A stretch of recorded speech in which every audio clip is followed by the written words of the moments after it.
Hey guys, it's Layla from Ignite, and in today's video, I'm going to take you through some on-the-spot analysis for a non-fiction text in 3 minutes. But before I get into that, please do like and subscribe to our channel and click the bell for notifications. And if you're wanting resources to help you through your HSC studies, check out our website at Ignite HSC. But for now, let's get into today's video.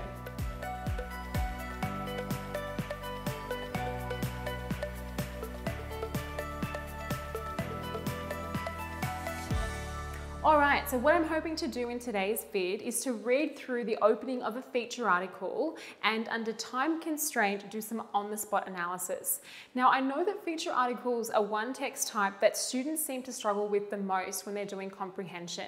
And I personally think that's because it's harder to spot the typical techniques that we would look for in a poem or a short story, right? The symbolism, the personification, the metaphors, the sensory imagery, all that rich and juicy stuff is not often there in a feature article. So then what do we look for? What I'm going to do on the next slide is I'll take you through my 4 key techniques that I typically will pick out when I'm looking at feature articles. And then our trusty videographer, who you can't see, Flynn, behind the camera, is going to pop on a timer for me for 3 minutes. And in that time, I'm going to read through the extract and try and offer you some on-the-spot analysis.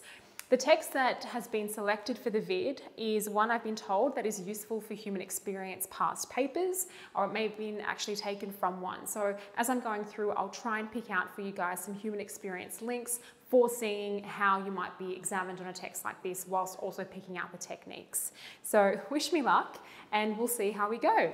But let's go through my bits of advice for non-fiction text before we get into the text itself. Okay, so my 4 bits of advice when addressing non-fiction text is to go through the following. A key starting point is narrative voice. Whenever we're looking at any text really, not only a feature article or a non-fiction, is to ask yourself what narrative voice is actually being used here. Now, typically in feature articles, you might have third person, which means the text is not biased, it's an omniscient perspective, and that might be conducive to it being more objective as opposed to being a subjective account. And this may link to its, what we call verisimilitude, its validity, and its credibility as a text as well. We can also think about tone. What kind of tone is being used? Is it quite didactic? Is it telling us what to think? And in that case, is that making the text more persuasive? Think about the use of facts or authority. Is the text referencing people or authoritative figures on the topic? If we're looking at an article on coronavirus, for example, have they gotten a doctor to be quoted in the text or a politician? And how do these particular perspectives that have been selected offer an insight to the idea?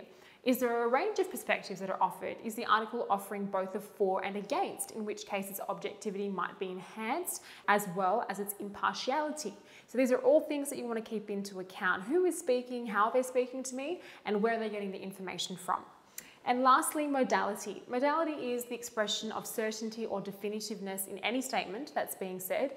So we can think about whether there is high modality if we are rendered to believe these facts because they are quite certain in their conviction. And in that case, the text might be more convincing in conveying the particular ideas that constitute the subject matter.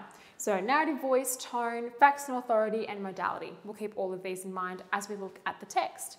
So what I'm going to be doing is in the 3 minutes, I'm going to read, identify some techniques, and hopefully draw some human experience links, given that this text is supposedly useful for human experience type past papers.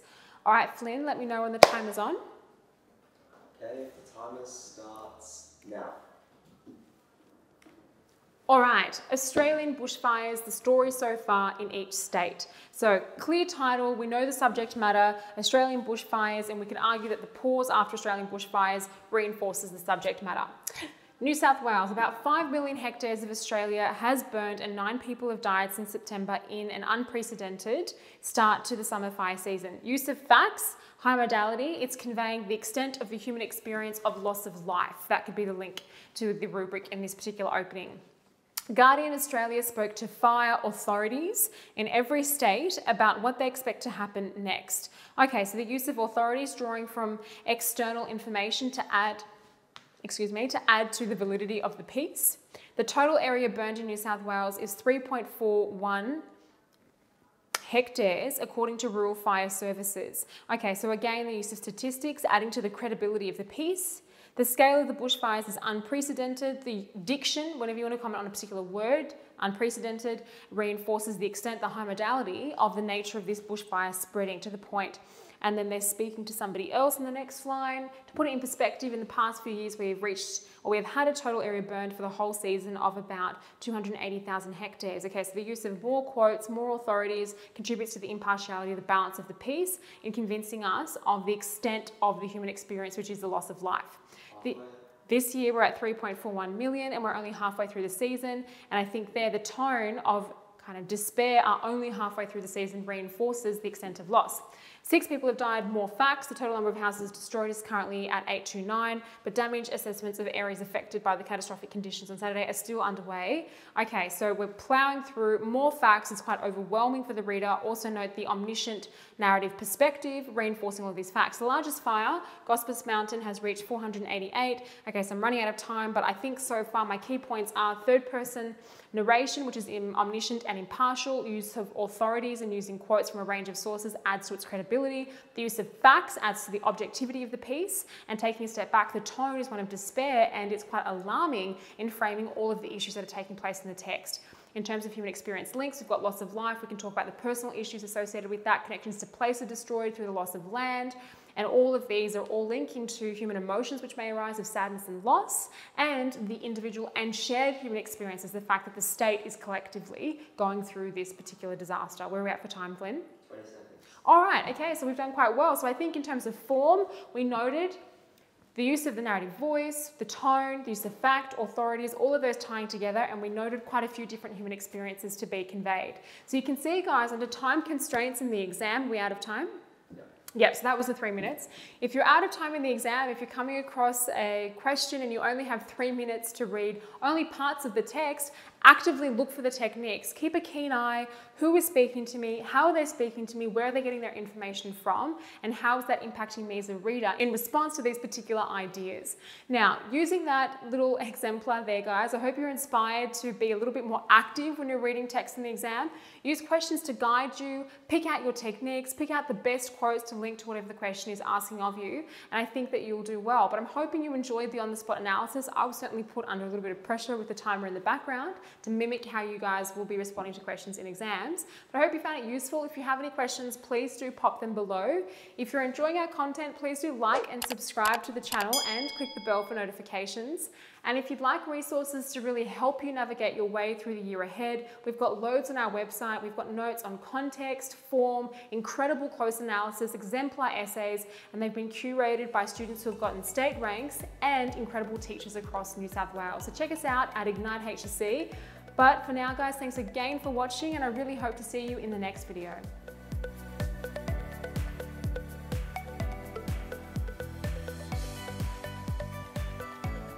Hey guys, thank you so much for watching. If you do like the content, subscribe to our channel and we'll have more videos coming your way.